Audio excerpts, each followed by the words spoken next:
위안화 안정에 양국의 잠정 합의에 이른 것이다라는 부분을 알아봤는데요. 이번에는 합의 과정에 대해서 알아보도록 하겠습니다. 네스터님.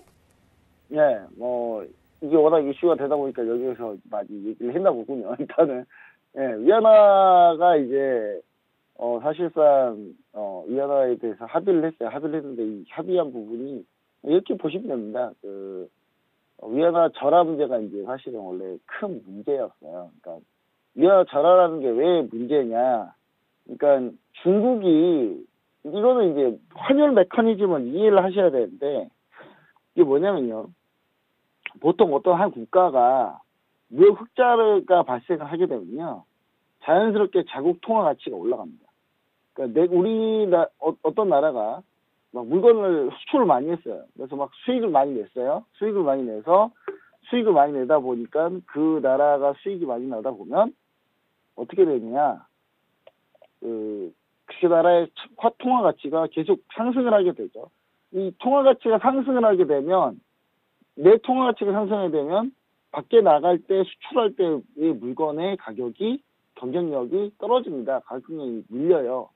왜냐하면 내가 만든 원가가 비쌀 때. 그래서 밖에서 내보낼 때는 수출할 때 다른 내 가격에 해외 수출할 때 1,000원에 팔았다면 이게 나중에 1,100원이 돼버려요. 이제 내 거는.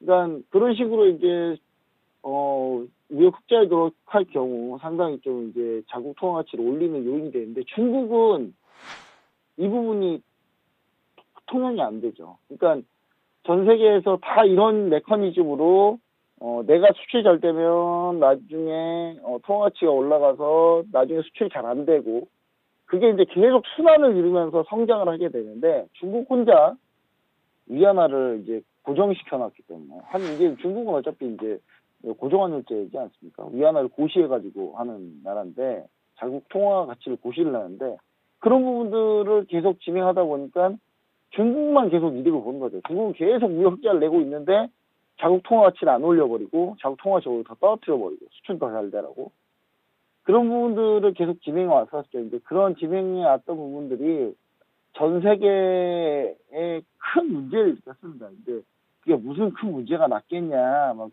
뭐 이렇게 생각하시는 분 있는데 정말 하나 예를 들어보면 그리스를 예를 들게요. 그리스가 상당히 경제가 안 좋아졌잖아요. 사실 중국 때문에 안 좋아진 거예요. 그리스는 중국 때문에 망했다고 보시면 됩니다.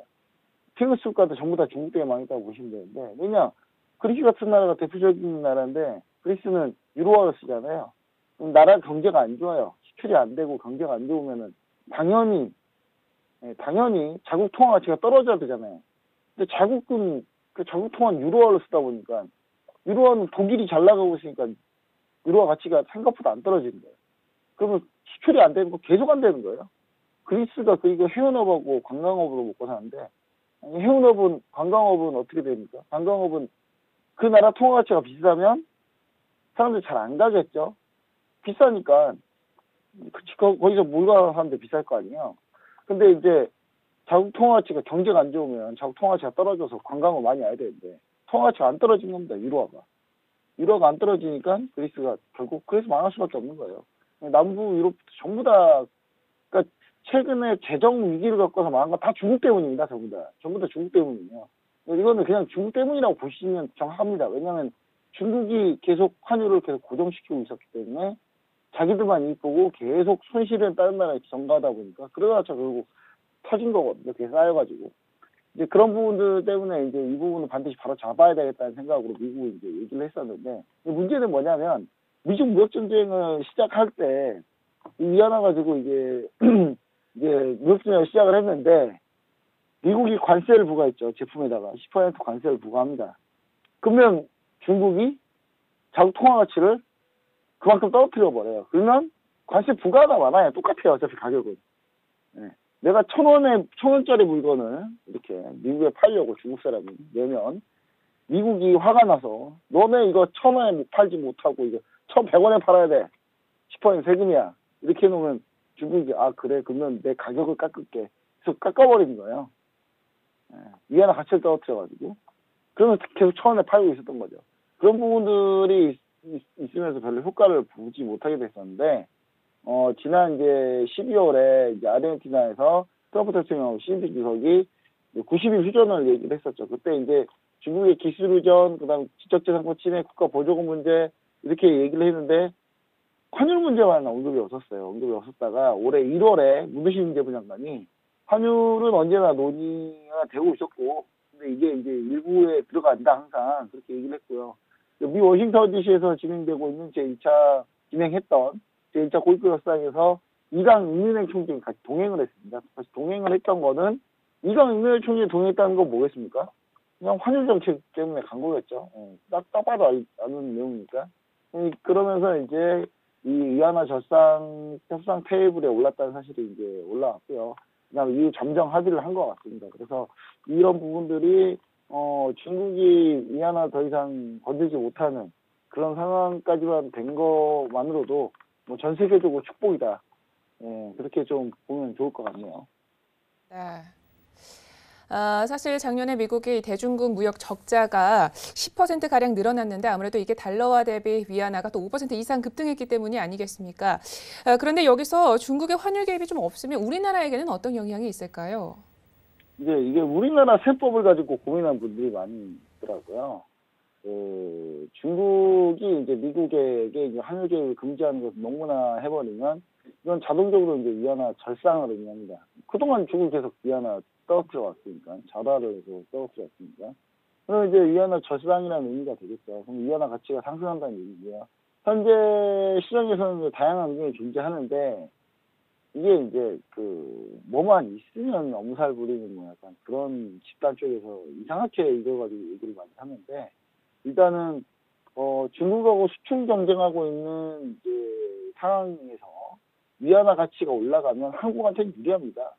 수출 경쟁력이 올라가는 거니까요. 예를 들면 조선을 예로 들어볼게요.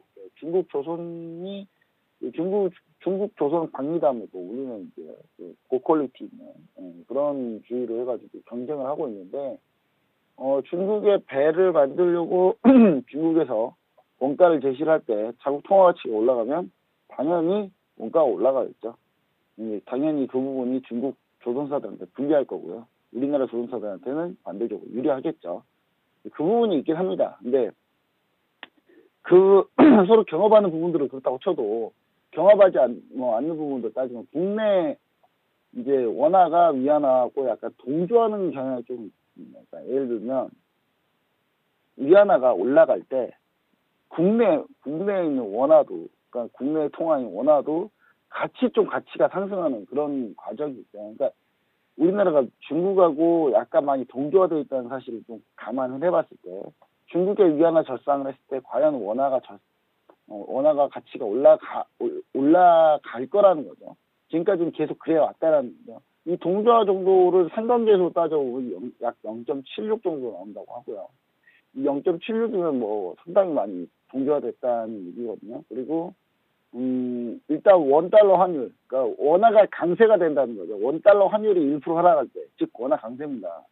원화 강세가 되면은 총 수출은 0.5% 감소한다 이 결과가 있기 때문에, 일단은 제가 봤을 때는 이 위안화의 절상이 원화를 같이 상승으로 이끌 거다라고까지는 보지 않는데, 일정 부분 원화도 위안화 영향으로 조금 올라갈 가능성은 있다. 원화 가치도 올라갈 수 있다. 즉 원달러 환율은 떨어질 수 있다라는 얘기겠죠. 원화 가치가 올라가는 게 꼭 안 좋나요? 저는 좋다고 봅니다. 저는 우리나라가 너무 수출 일변도로 가 있기 때문에 내수를 생각하자면 원화 가치가 올라가는 게 더 좋아요. 우리나라 국민의 약 80% 이상이 다 내수 종사자들이에요. 우리나라의 전체 이제 약 80% 이상이 내수 종사자들인데 20% 정도가 수출 종사자거든요. 근데 우리나라는 내수 종사자들은 수출하고 아무 상관이 없거든요. 원화가 강하면 좋은 거예요. 원화가 강하면 해외에서 수입해온 거 쓸 때 싸게 쓸 수 있거든요. 그럼 이제 가처분 소득이 늘어나고, 그렇게 되기 때문에 저는 이걸 자꾸 조장하는 쪽이 좀 있어요. 이런 거를. 원화 가치가 올라가면 좋지 않다라고 자꾸 조장하는 쪽이 있는데, 그쪽 의견 도저히 동감을 못할 것 같아서 이거 가지고 또 걱정하시는 분들이 있는데, 뭐 그렇게 걱정해도 된다. 위안화만 절상될 가능성이 상당히 높다. 원화도 같이 절상되지는 않을 거다라는 부분을 얘기드리고 싶습니다.